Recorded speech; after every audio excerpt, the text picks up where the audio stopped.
the mind of the Buddha, the heart of the cross, the spirit of the flame, the last hope of the lost. I'll lay down my body and I'll stand by your side.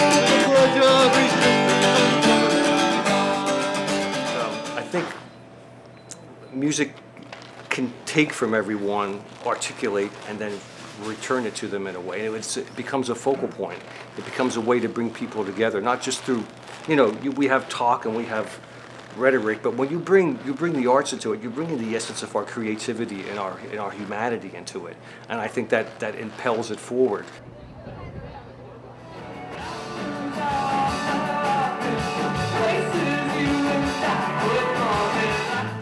Culture, your social scenes, everything the clothes you wear, everything that you do has a political aspect to it. It just depends. It's your choice whether you want to admit that or not. All about it.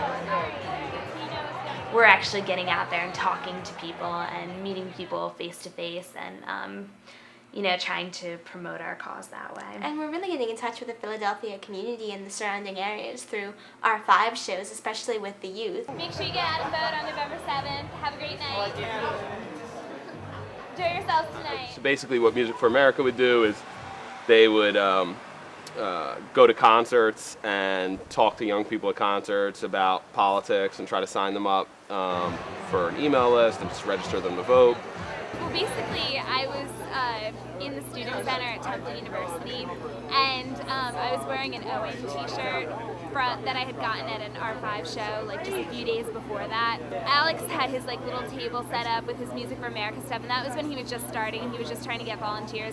And he was like, "Hey, you like R5 Productions?" And I was like, "Yeah, I'm pretty into that, and I like going to concerts and stuff." So he got me to sign up, and we exchanged a couple of emails, and then I got to doing these shows, and I got Kayla involved because of that. She's my roommate. I was at a meeting at Chester Project House, and there was a woman I was interested in who said to me, "Hey, did you hear Dr. King is speaking up at Riverside Church in New York City tomorrow night? He's talking about the Vietnam War." And I knew of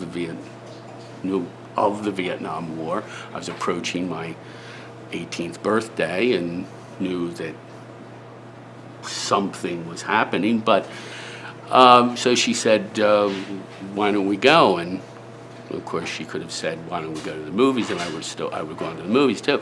But anyway, it ended up I went to see Dr. King speak, and that changed my life. Thank you all. Justice. What happened in this building that, in a sense, put media on the map happened in March of 1971.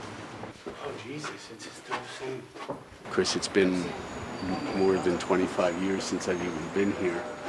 Oh, God.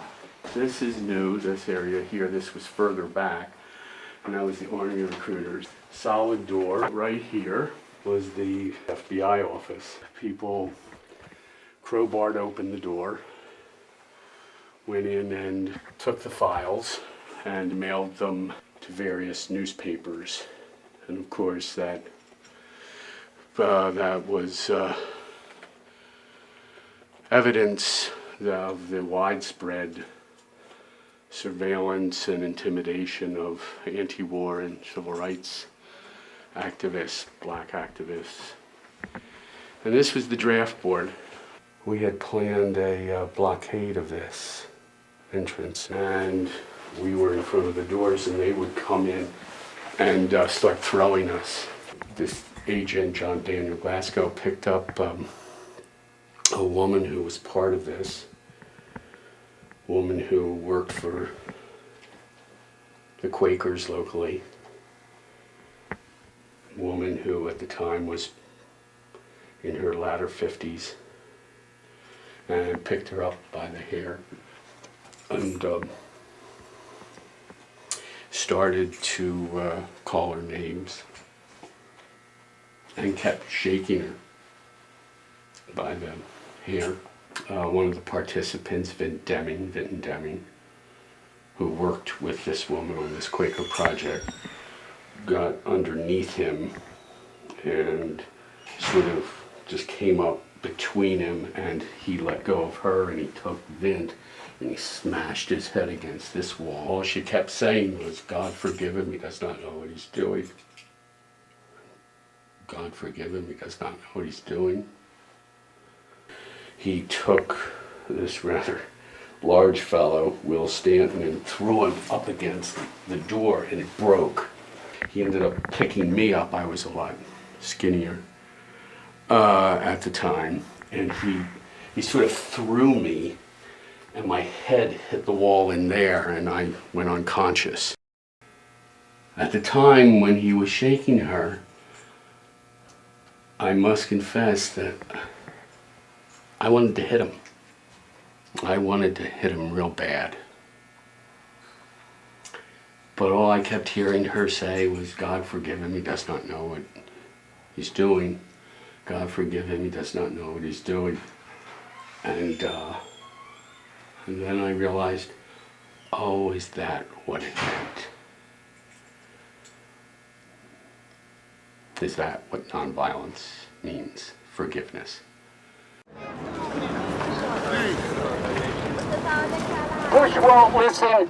Congress must act. That must be our declaration. That must be our declaration of peace. I see the Iraq War in similar terms to Vietnam as being a quagmire.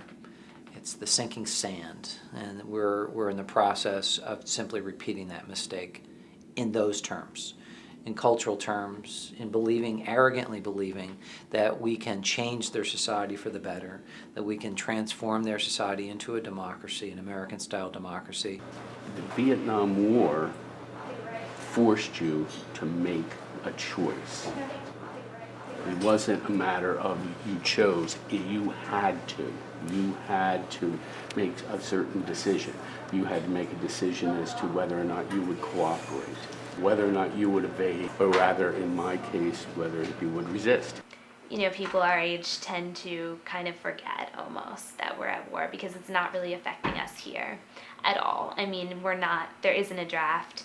We're not getting attacked. I think people sometimes, you know, just have a tendency to go about their daily lives and occasionally, you know, turn on the TV and think like, oh wow, you know, we're in a mess over there. But I don't think people think about it too much besides that. There is an anti-war majority. Witness the elections that just took place. However, you would not know that in terms of an anti-war movement. There's by no means the size of demonstrations that reflect that anti-war opinion. I don't really feel like they accomplished anything. I went to one of protest before the war, and they just dismissed it as a focus group. It's not productive. And it's not something I feel any kind of association with. Whereas at a concert, I mean, that's what I love. I love music. I love being out. I love going out. And I think that's what most people identify with. So in the days ahead, and this isn't the beginning, nor by any means the end, we will continue to forge and nourish the relationship between justice and peace. The problem with today's political marches is it's not radical. I mean, it's not like the 1960s when, you know, political marches were just this really shocking, you know, almost countercultural thing. I mean, in the year 2006, it's really difficult to have even news reporters report a march unless it's a really major one. So this is more effective because it's more personal, and you know, you're trying to reach out to the community at hand and just try to get a local, well, not so much local, but a state issue, a state election, rather than the protest marches I've been in the past, which is, you know, a national issue. I think the only hope of democracy rests in direct action. It's the only real, true form of democracy. That's it. It's not representational. It's not virtual. It's the only hope of democracy. I think it all is valuable. I think it's all important because not every American is going to focus in on and listen to one form or one medium of expression. I think everything and anything and everything is important, so long as it's done constructively and so long as it's done with a higher purpose, which is to raise the consciousness, to educate the American people, and to enact greater democratic participation. I think it's all valuable. Do you have any friends who are of voting age? Yes. Hand out some stuff to them. We need their peace, babe, somehow. Bring the children, bring them home now. Just spread the message. Yeah. I will. I live in the dorm. Cover your entire body in Smart Women Vote tattoos.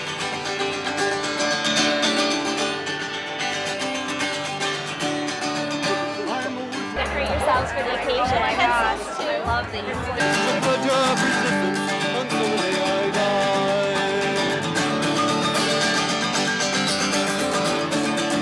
Are you men holding power? Are you great men of might? Don't gather your forces under the night. Burning out our bodies, you'll never pass by. This is the pledge of resistance until the day I die.